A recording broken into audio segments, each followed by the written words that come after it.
શરમ વગરનું ગાજો બેઠ્યું ન રેચ્યું હાવ. કોકના પ્રસંગમાં ડો ભૂંડા લાગે, આપણા પ્રસંગમાં નથી ગાય ગાયસ્તાન. અને હું તાર બાપને નાશ પડતા બે દી કાંઈ વહેલું ન હોય. આપણે બધા અહીંયા 500 સાંડું લખે, બધા 100 લખાઈને વ્યા જશ. ખબર જ છે આપણે. કંઈક અમારે બીટનું લગ્નમાં જોઈ લેવું હવે. હાલો વાતું બંધ કરીને ગાજુ. તું બેઠી ન રહી કેવો રમલી ગાજી.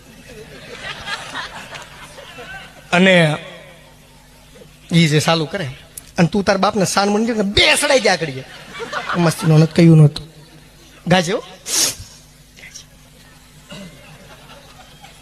ઉપાડ તો કરે. તમે ઉપાડો ઠેકાલ હું ઉપાડીશ. કે ફૂલનો તે ગજારો ને ગજરામાં ગોટ બેલે સાન મળી લો. મારા વીરને ખબર નહોતી આ એના બાપા કરતા મોઢ. આપણે આગી થાંભળો. શરમ વગરનું ગાજો બેઠ્યું ન રેચ્યું હાવ.